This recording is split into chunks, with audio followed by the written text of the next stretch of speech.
me about your parents.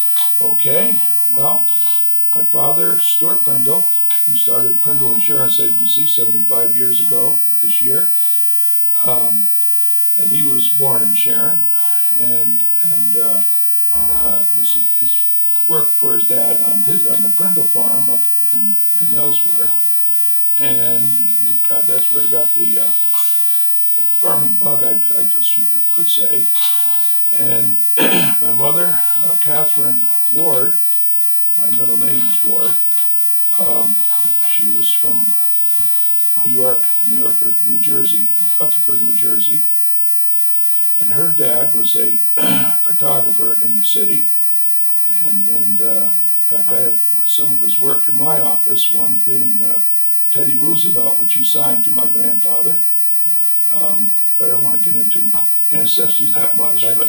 But anyhow, as I said, my dad worked with his father, my grandfather, and that was where he got his experience in farming, which will come up in a conversation which I hope to have with you later, as to when I came back I came back in my mother's womb from Florida and was born 2 weeks after they arrived here, because he got a job offering with on the Hatch farm as a dairyman there. And my mother set up a photography studio there, and that was how I began. You were born in Sharon. I was born in Sharon. Where were you born? Sharon Hospital. That was the old Sharon Hospital before it became the birthing unit and so forth. But and then let's go back a little bit. And my father married my mother, of course, down in New Jersey first, and then again up here. And they moved back from Florida to take that job as a dairyman at the Hatch farm. Now it's the Metz place, Jay Metz's place. And so he was doing the farming during the day and going out and seeing people on insurance in the evening. And that was, he spent a lot of time doing that, and he was a hard worker. I don't think I could ever fill his shoes. But that's pretty much about my parents. And So you grew up on a farm? I grew up, first 10 years of my life, we're there at the Hatch farm. Where was that? Just give us that. Okay, Jay Metz on Mitchelltown Road, the Metz place, yeah, that's where that farm still is. And although it's not a dairy farm anymore, it's there's still animals there and so forth that still occupy the place. And the pond, the Hatch Pond, which is right over the hill from where we had the house there, I used to run across that field, and in the fall, after they cut the corn, they had these little stalks. Well, my feet became pretty like shoes. The soles of my feet were pretty thick skinned. So I was there every chance I could get. I went over to the pond for a swim or boating or fishing or whatever. So and that was 10 years. And then after 10 years there, my dad's insurance business was growing, so we built a house up in Ellsworth on Route 4, where we had his office, and my mother had her studio there. That was 1949, I believe. And then was there all through my high school years, and then I went and entered the service. Let me take you back a bit. Do you remember the outbreak of World War II? Yeah, well, I sure do. That's when I was on the Hatch farm, and we heard that there was the war was over. So I grabbed one of my mom's aluminum pots, quite thin apparently, and started banging it with a wooden spoon. And so I didn't realize, what it was then. It's being born in 1938, 44, 45 when it was over, and so I was a young kid banging the pot. What was it?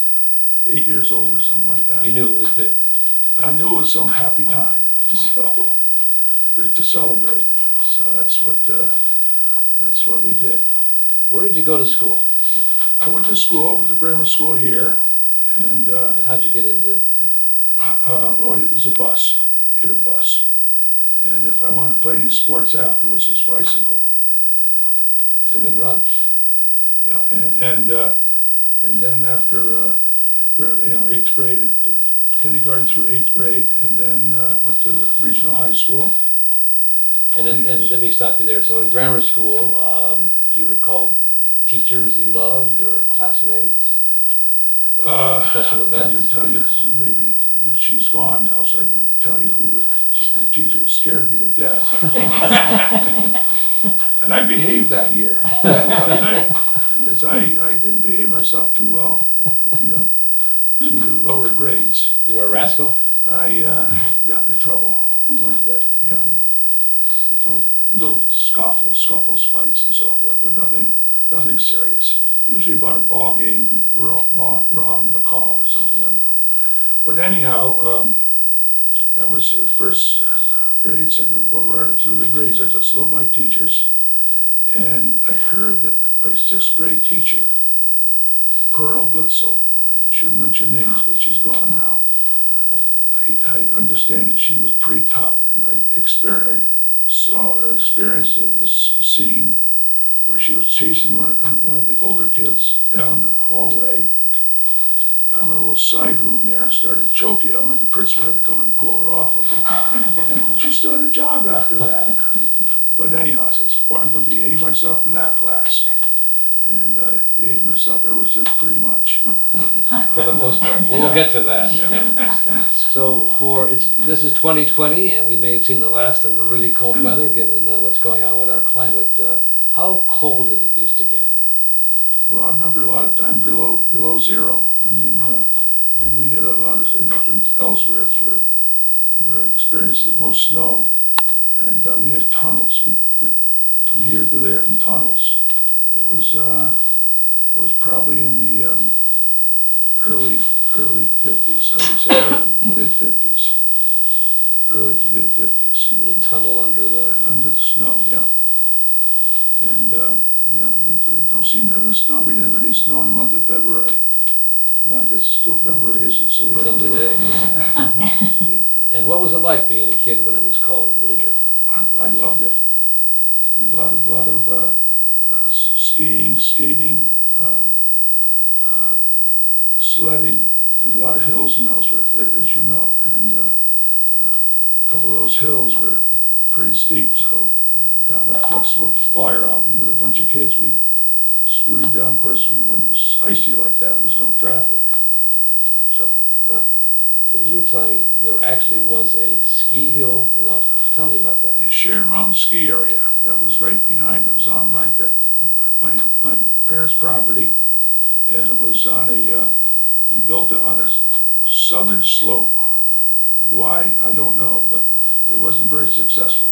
And, but I remember that rope tow they used, and the rope tow was run by an engine down here on a pulley, and going up the line on the poles were Model A wheels, so the rope went around that.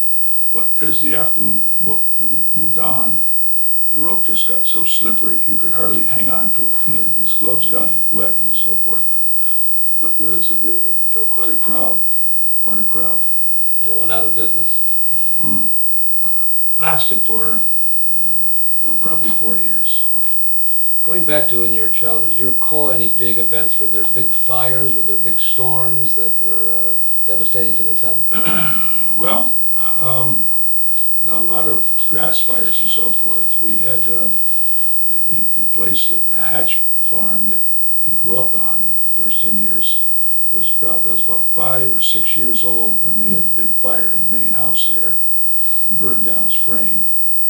And he replaced it with a stone structure where Jay Metz lives now, and all the safety features that were available. It was, I think it was a wood-fired heating system. Then they made a coal heating system, and you know, all the safety features that they had.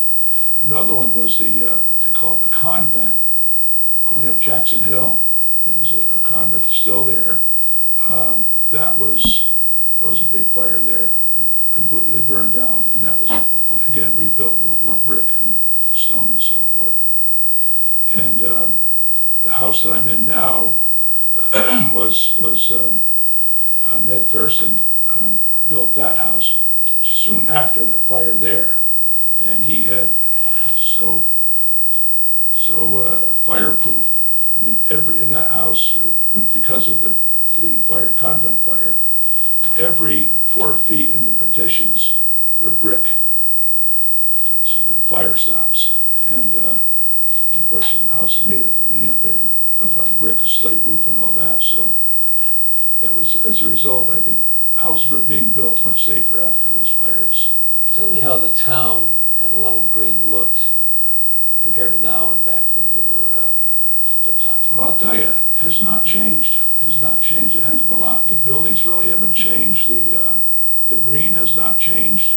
I mean, the only change was just recent. They put that the curbing up, and which wasn't necessary. I don't know. And so that's about the only change for the green. And the kids during my school years, all the kids used to play every kind of sport on the green. I mean, we kind of made a mess out of it sometimes, especially in the spring. And it got mold muddied up, so the guy who took care of the green then, Jack Ward, he got so mad, he started chasing us kids off. We'd just go back and play again. But then so we don't have that much anymore.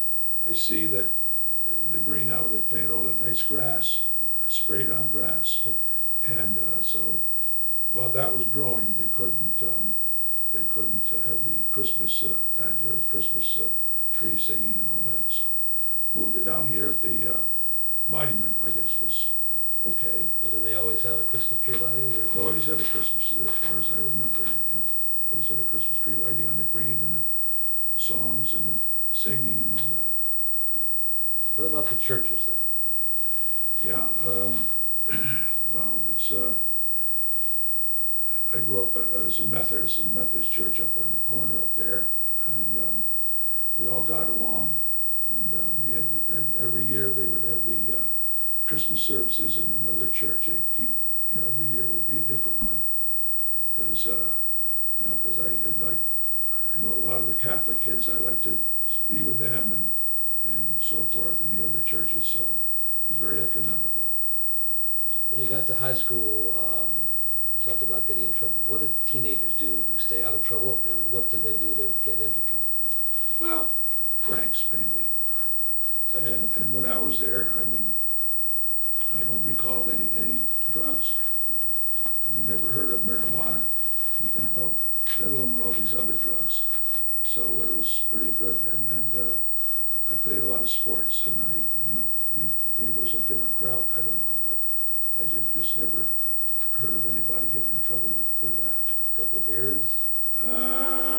Later on, yeah, when you turned, well, I guess I was still 17, but it was New York State was 18, Connecticut was 21. So we used to cross the line and get a beer and go in some corn lot, behave ourselves, had our beer, drove home. Who were your best friends in high school? Well, a guy from Cornwall Bridge, they call it Jack Tompkins, and we just played a lot of sports together. And we did it with most of my friends were, you know, during the school years were, you know, kids locally, such as the Rileys. The Rileys had a lot of kids. Dave Riley was in my class. Tommy Riley was a year behind me. So we used to go over there and play ball and so forth in the back lots and go skating in the winter and what have you. But this guy, Jack Tompkins, we did get a few little troubles. A few scrapes? Yeah, but never serious. I mean, I did turn over my car once going to school. Totally by accident, a snowy day, What happened? and didn't have anything to drink or anything else, but on the way to school, and it was one of the Crosley, if you ever heard of the Crosleys, little car, had a fabric top, turned right over, skidded along the road on these rails that were holding the top. The top came off, and I had a echo, what do you call it, echo exhaust system. There was a tubing to for a Model A Ford. What do you call it? The tube that the Exhaust pipe? but I use it as an exhaust I pipe. see. It made a lot of noise. So, but that fell off, and so I had to drive to school without an exhaust pipe. So I made it, and it's the best score I got on my psych exam. What were the stores and restaurants and the businesses in town? Well, we had several gas stations. Seemed like a gas station at every corner, and now we're down to the Extra Mart. That's the only one in town now. But we had them every corner was a gas station, and we had let's see, they served the town pretty well, but then each one had its little niche and where they were located and so forth. But other than gas stations, we had Jenkins store where you could get the penny candy. That was on the corner as you go down to the cemetery.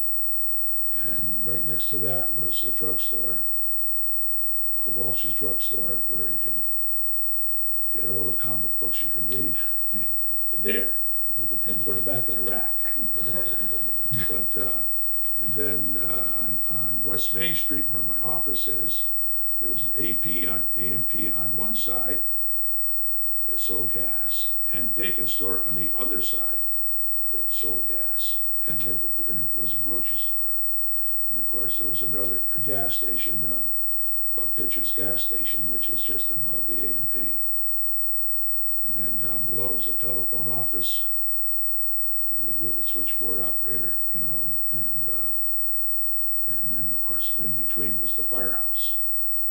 And it was a very active town back then, but now it's just pretty much all the shopping is out of town now. Is that a good thing? No, I like shopping in town and so forth. So, I mean, I like the drugstore where they have the Hecox drugstore, Sharon Pharmacy. They have everything for anybody. I mean, they have a few little groceries here. They have the Wonder Wall in the back, which is the like the dollar wall, the dollar store. So that's about the only thing that I kind of miss there. Those little stores that we had, and gas stations. They would compete, so it kept the gas prices down. Do you recall how much a gallon of gas cost? 23 cents. 23 cents a gallon, yeah. That was back when I first started driving. It was even less than that before. And then it went up, boom, boom. So as you worked your way through high school, you started to think about what you were going to do next when you were through. Right, well. What were your options? What did you decide to do? I knew I always wanted to join my dad in the insurance business, but I also, because I knew that when I started there, it would be for the rest of my life. So I said, I got to see the world a little bit here. I just have to. So I joined the Navy. Join the Navy, see the world, and and I went under a program what's called the Advanced Recruit Training Program. But anyhow, I got my choice of duty stations. And I said, well, I'd like to have a duty station in Europe. I mean, England, Germany, France, somewhere's there. So I went to Europe all right, Iceland. So I was stationed up in Iceland for over a year with a fleet aircraft squadron. And I was in dispersing because I also had my choice of whatever duty I wanted to do as far as a yeoman, was pretty much taking care of the books and so forth. and then I went to dispersing, which was probably closer to insurance than anything, but I went to dispersing school in Newport, Rhode Island, and, because I just wasn't sure, you know, I didn't want to do anything else but that, so I didn't, you know. And then by staying in the Navy for, well, it was 7 years total, but active duty probably about 4. When I got out and discharged, I went under the GI Bill to University of Connecticut. Landing ship tank, there's the ships that went up to the shore, and doors opened up like that, and the tanks and troops went out the front. That Normandy, Like was a lot of them. right, yeah. Yeah, LST 1154, and it was just one of the early ones. The whole ship smelled like diesel fuel before the electric and atomic ships. But anyhow, that was, but it was just, ship was just going over the Mediterranean Sea, and I said, well, I want to go to school, and you know, I got accepted, and so they gave me an early discharge. So not a lot, not many months, but early discharge to go to school. What was the highlight of your Navy career? Well, okay, that's when I first was in boot camp. They call it boot camp. I was done at Bainbridge recruitment station there, and they looked around. This is when I pointed at me. You sailor, come over here. So, you know, was I in trouble now for something I didn't do? Anyhow, I was chosen to be a guard for the Eisenhower's second inaugural, and so I was a color guard. Color guard represent. So I was one of the color guard representing the Navy, Marine, Army, you know, and so forth. 1957. Yeah, that's right. That's right. And because I graduated in '56, so it was my first year, my first stint in the Navy, '57. That's right. And they fixed me up with a nice uniform. I mean, my old uniform was, you know, they gave me a new uniform, an M1 rifle with a chrome bayonet, and boy, the tension there, and I was so proud of that. God, I wish I had a picture of that, but there were so many things going on that. So where were you during the inaugural? Up there on the podium, not on the podium with the president, but kind of off to the side. We would see you in a picture, you think? Possibly. I never did see one. That must have been a great moment, though. Oh, that was what a thrill. What a thrill. I mean, it was like, you know, why'd they pick me? And I don't know. I have no idea.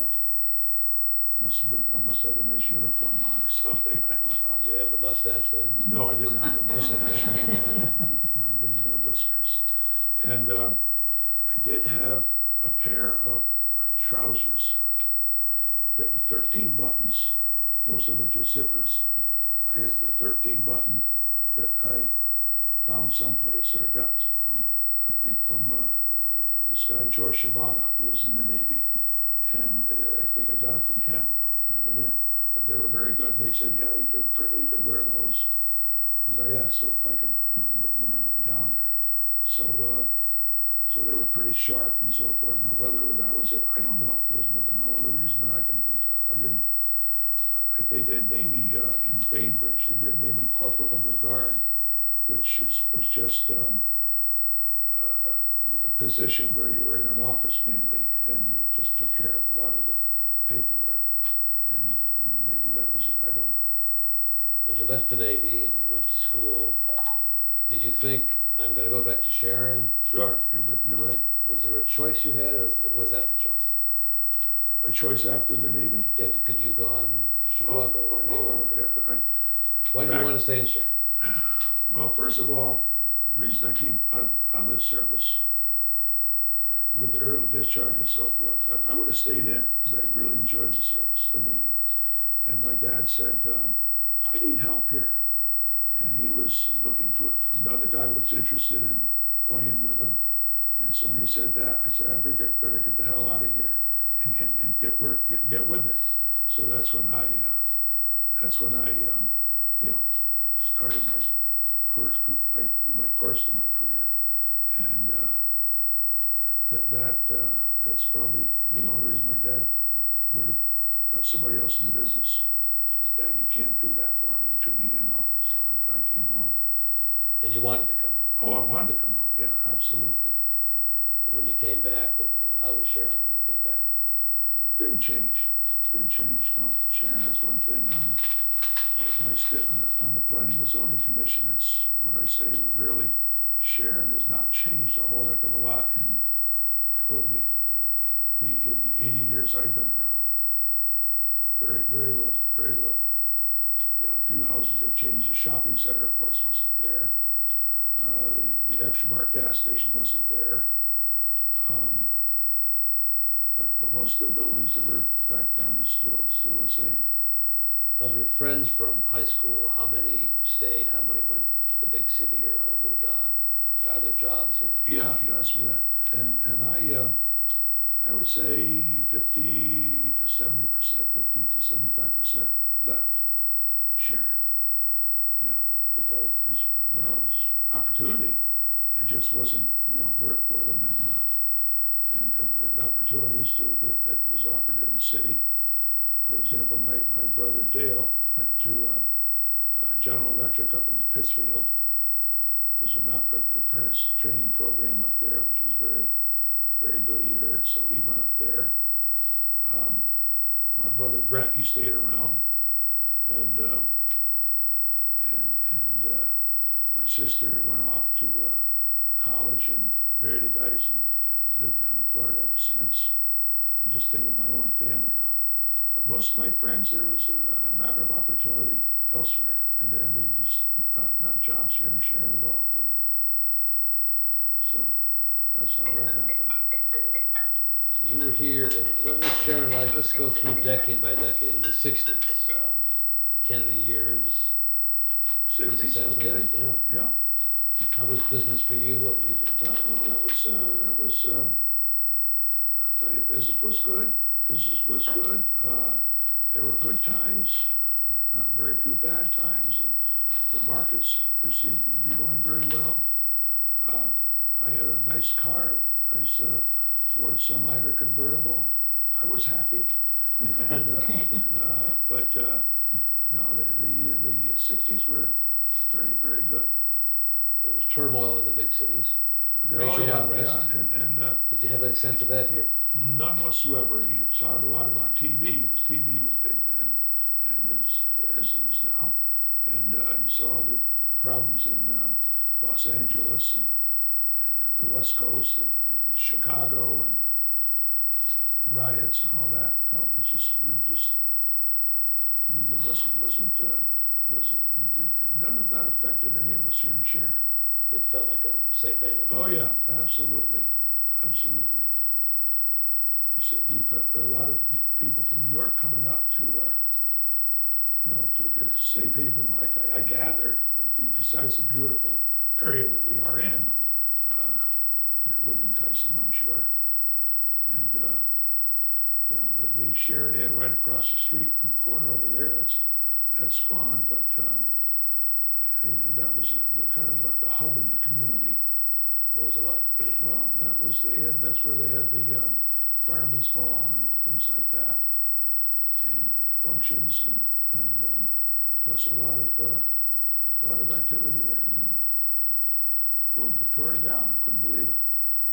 But I guess it was all frame and kind of a fire trap. So before there was a fire and hurt people, they decided to tear it down and put the monument over there. So You served on the fire squad? that's right. Soon after I came back and started working with my dad in the service, I joined the fire department. And I got my 50-year citation and all that, and retired. Let the younger guys go in.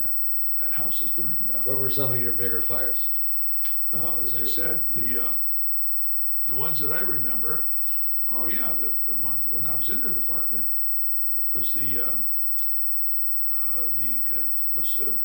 house on South Main Street was the governor's, I guess, the governor's house with the Weatherstone. Weatherstones, no, Weatherstone, yes. Yeah.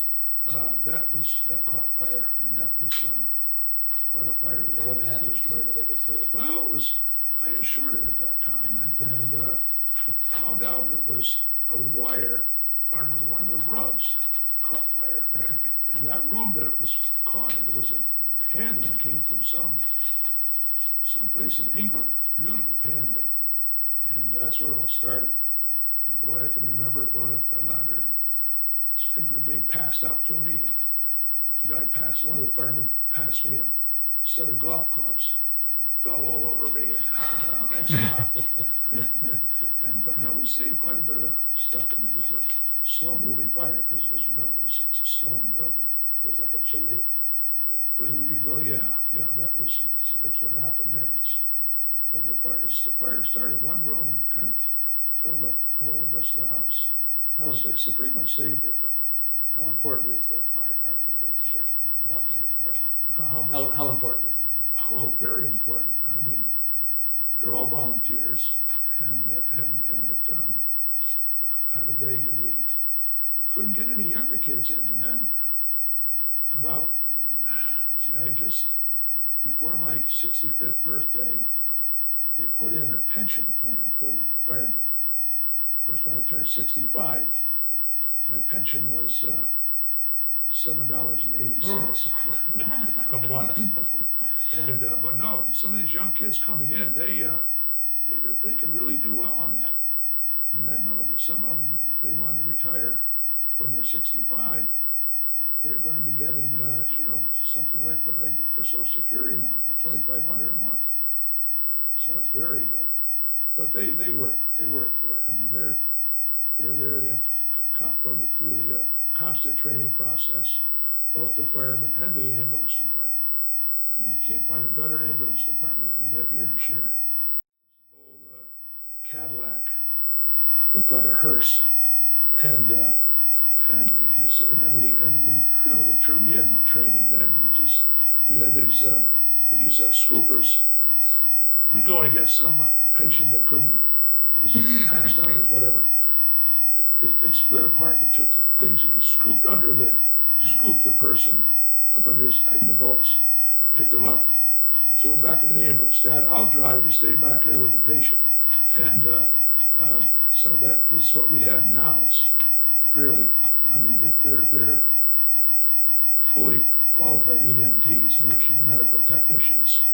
But when you were doing it, it was... No. In fact, my dad and I were in first class, the first class of training EMTs, and a local surgeon, Peter Rayall, was our instructor. And so we all got certified as EMTs, and we were one of the first ones. But then every year you had to go through the training, extra training to make sure you're up to date, qualified for the what's required of you.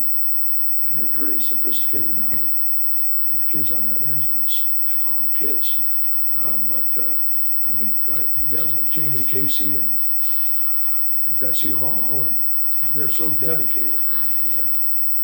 And if anyone's experienced having to call an ambulance, boy, they're fast and they're efficient.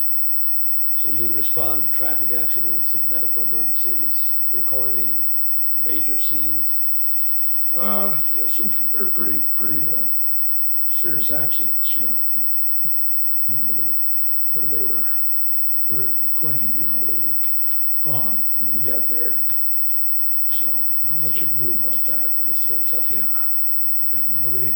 It's pretty serious accidents around here, especially before the New York State was 18 years old, where kids would go across the border and get tanked up. And right where we lived in Ellsworth, there was at that time they're kind of like getting sleepy. They wouldn't make that corner by our house and run off into the bushes and wake up in the middle of the night. Oh, there's another one. But that is quite something that, with the way you take care of the patients now. We're seeing in Sharon fewer and fewer children here, Mm-hmm. and probably more people coming up from New York. What's changed in that respect in terms of the dynamic between the weekenders and the full-time residents? Well, it's, I'm so glad to see that those that are coming up from New York are taking an interest in the town and getting on the different boards and so forth when they can. And as I know, just on our board here in the Historical Society, we find a lot of, not out-of-towners I call them, but the ones who are here more than just the weekends. And did you, in the 60s, was there ever sort of a kind of a resentment of these people coming up from New York? Was it? Not for me, because they're potential insurance. You felt some of that, right? Sometimes. Oh, yeah. You say, that driver, probably from New York. Look at those yellow license plates. Probably from New York. But that's all, just comments like that. Was there ever a crime problem in this town? No. The only problem probably with crime is the kids who get in trouble with drugs. And, you know, the thefts and so forth. But, no, I mean, I don't know where there is a key. I shouldn't announce this, but I don't even have a key to my house. So in my office, I never lock the door in my office. I hate to go in, I forgot my keys, and now the girl said, oh, you gotta lock that door, you gotta lock that door. You know, oh, okay, if you're comfortable, we're comfortable. There's somebody hiding in the closet when you come in and it scares you, okay. But if I'm there late, working late, I don't lock the door, so I'm usually the first one in the office, and so I go, oh, damn, somebody locked the door. So, no. And was that always the case, even back in the Hatch Farm days? Oh, yeah, we never locked the doors, never. So, Never afraid of a robber coming? no. Nothing like that. No, that was, I mean, I know there have been burglaries, but you know, they're out of town burglaries. I mean, South Main Street, I know, had quite a few. And it was somebody coming from out of town at second story jobs and so forth, while the people were still in the house. Tell me about that. Yeah, well, it was, let's see, was it Buckley's? One of the houses, one of the big estates down there, there was a guy coming in, you know, especially when there was a party, and they would go and rob the jewelry or whatever valuables they had, and it wouldn't. And then it was about a pattern of maybe 3 or 4 estates down there that was happening. So they got wise to that, and they did something about it. They'd go to the second story when the party was in the first one? Yeah. So, but no, it's not, there's nothing of that nature now. We don't allow them in Sharon. You've been very, very active in the Sharon local government. Yes, yeah, I was put on the first, well, when it was a planning committee. It was planning and zoning now, but it was just a planning committee. It was appointed by the selectmen, and I was put on that about 52 years ago. And then was a planning and zoning commission, and Carol Rose Robinson was the Mrs. Republican then, and so it was pretty much Republican controlled. And so she was the chairman of the planning and zoning commission. And when she wanted to, right, she was getting on in years then, and I was pretty active, you know, working with her and so forth. And I'm a registered Democrat. And she said, I'm leaving with the idea that Barclay, she called me Barclay Prindle is going to be the next chairman. So she pretty much appointed me. And I don't know, she could do that, but she did. And so I've been chairman ever since, and that was 46 years ago. What have been the challenges? Chairman ever since. What have been the challenges? No, nobody challenged me.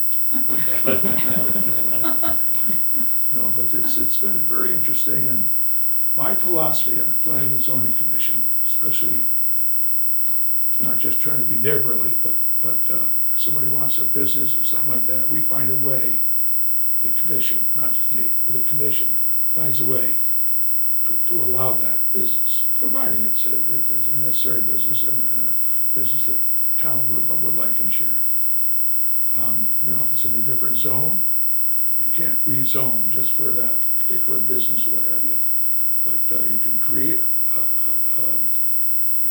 a plan that is more flexible than others. And we haven't had very little trouble compared to other towns in the area that have been challenged or sued or what have you.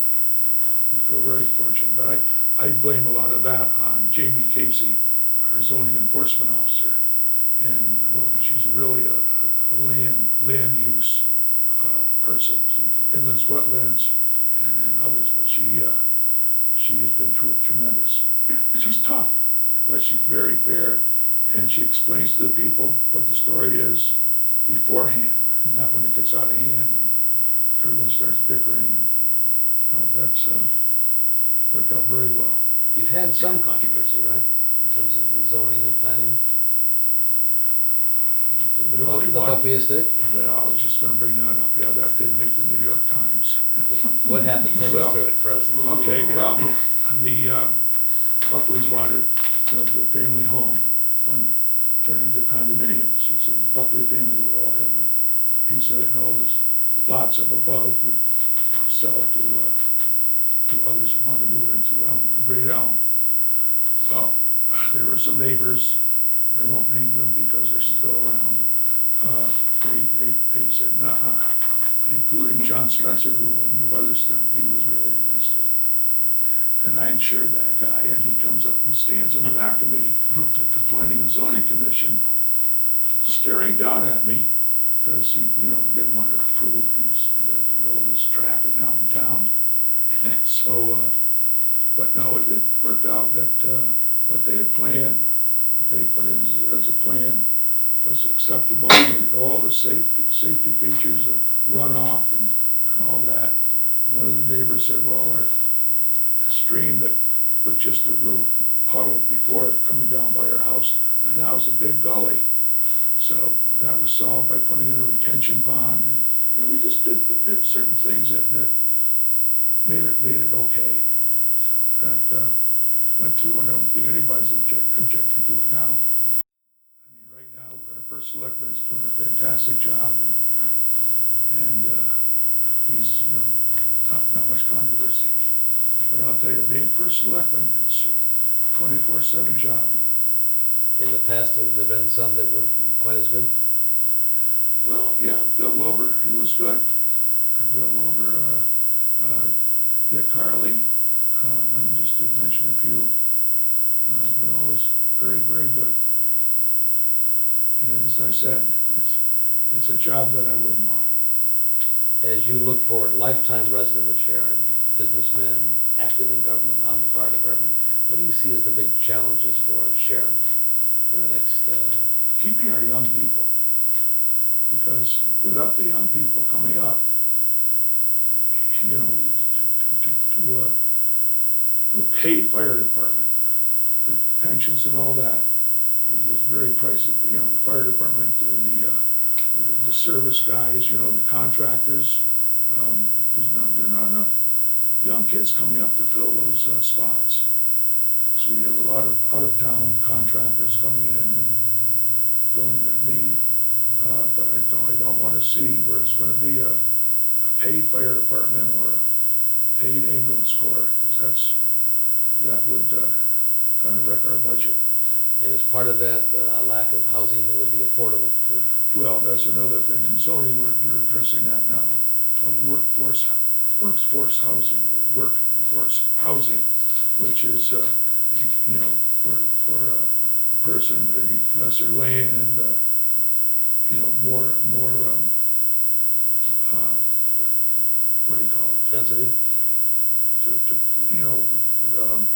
Available money to build a home and so forth. So that is almost ready for publication.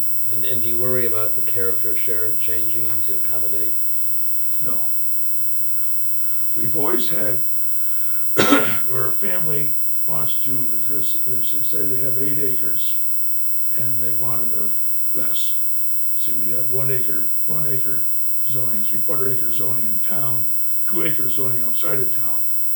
And we made a less of acreage that they could cut off and not count towards subdivision for a kid who wants to stay home and have their own home and so forth.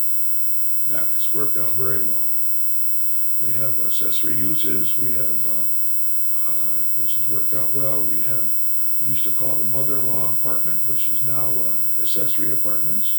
That's working out very well. So. You're optimistic about the future of Sharon? It can keep its small-town character? I am indeed. I mean, we're not in any main thoroughfares here, highways. So I do believe that we're going to be able to pretty much maintain the rural character. Oh, we have also in zoning, we also have very favorable, called a farm friendly zoning. And, but boy, it's tough for a farmer these days. I mean, just out of on, just down towards the Mean Union there, he runs that farm all by himself. And a dairy farm, and they're very, because you gotta milk those cows every 12 hours. And so that's a tough haul. And young kids don't want to go into farming anymore. Too much work. And you get manures on your boots. Well, we've got about 15 minutes left, and I thought we'd ask our audience here. Of paintings. And you didn't have room for all of them in the office, and you were willing to sell a couple of them, and I got to buy one that was very helpful for me. Mm-hmm.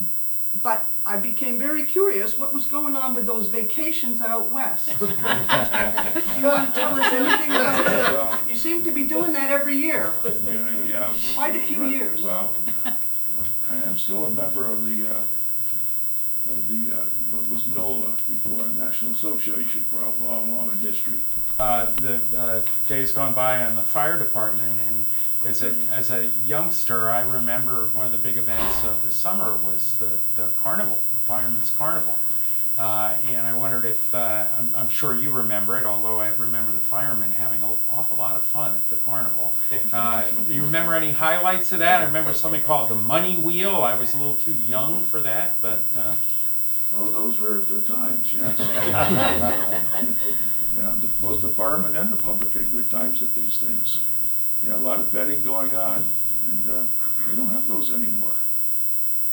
Where the shopping center is now, they used to have it there on that lot, the carnival every year, the rides and the different things. But they were, so back in those days they did have a lot of gambling. I guess it was legal then. Mrs. Ross. Hello, Vicki Ross, nice to see you. I was wondering, I live at the Arthur Dwayne house, which is 26 Amenia Union, and the second owner of that house were the Prines, Ned Prine, and his wife was hit by a drunk driver in front of what Darren Winston's, which was the post office in the late 50s, early 60s, and was killed and left 2 kids orphans. And I'm wondering, was there a speed limit on that road? Was there a stop sign on that road? It suggests that there wasn't. The speed limit. Yeah, but I mean, that's so interesting that someone... Do you remember that by any chance? I went to school with Lance Prine, the right. son of Gladys Prine was her name, and Yeah. she died and was hit right in front of what was the post office. Anyway. Well, there are speed limits then as they are now. Right. So, okay, 2 Not more very- questions. So there was the Sharon Inn, and then there was the Bartram Inn. True. Was the Bartram Inn still open? Like when it's you were a just kid? apartments now. It's apartments now, but do you remember when it was a hotel? Because that was, a lot of people came and stayed there as well. No, we used to have our Lions Club meetings there. Oh, okay, yeah, interesting. And then also, there was a tradition in Sharon of bells ringing in the churches on New Year's Day, which I think we should reinstate. I think that would be so interesting. Do you remember that at all, or was that before your time? Well, the first house I owned here in Sharon was just beyond the playhouse, the Right. road going in there, and so I used to hear the bells all the time. So I Right. could tell the time. Most of the time was between the town clock and the Mhm. churches. Be nice to do it again. Ken? You mentioned there's never been a crime problem, but we had a police department here at one point, or a constable, as I understand it. Well, the chief of police, we have a chief of police in Sharon. Probably didn't know that. I don't, It's the first selectman. First selectman is ex officio chief of police. Chief of police is, Yeah. that's an honorary title? It's an honorary title. Well, It's not a real, any town that doesn't have a police department yes, and no chief of police, yes, it's automatically the first selectman. that's it. And if he doesn't, Brent could go around issuing tickets if he wants to. And I guess at one time he did. Good way to make money for the town. It wasn't that a question. Yes, so what are your thoughts on the Jasper Johns consolidation of his properties to turn it into an artist retreat, and what do you think the impact on the town will be? Very little. It's so isolated over there. His whole estate is so isolated. People are worried about some of these artists that are in, that go there for the whatever he sets up there, all coming into town in like waves. But I see no problem with that. It's a shame to break up these estates, but the guy isn't gonna live forever. And I think that was probably the best thing he could think of, and to maintain the property as a whole. So you think it'll be good for the town? Probably good for the town. I don't know, it's gonna be pretty much isolated there. David might have some, I'll pass. All right, that's one last question. Anybody else? Rhonda, you got a question? Who are some of the most colorful, big characters? We just mentioned Jasper Johns that you've known in your lifetime growing up here. Who would be some of the most colorful characters in Sharon? well, I would say, personally, it's a guy called Sandy Randall. And I don't know if any of you remember Sandy Randall, but he lived up beyond in the Audubon Center. He had this little cabin, no heat. He just bundled up a whole bunch of things to sleep and so forth. He'd come into town. In the stores, they didn't want him to stay too long because fumes and so forth. But when I was in school, they didn't have the after-school buses. So Jack Tompkins, is my friend I was explaining, he lived in Cornwall and we lived in Ellsworth. We used to sit over here at the corner, hitchhike. He'd pick us up every time, and it's this old jalopy that couldn't make it. If he went down the hill towards Cornwall Bridge, he couldn't make it back. So he got us up to the top of the hill and we walked the rest of the way. But he was a character. He collected coins, but he was an educated guy too. But he just didn't like to work. He didn't like to. But he was a town character, I guess. But we have some, then he's gone. We do have some living now that are town characters, but I won't get into that.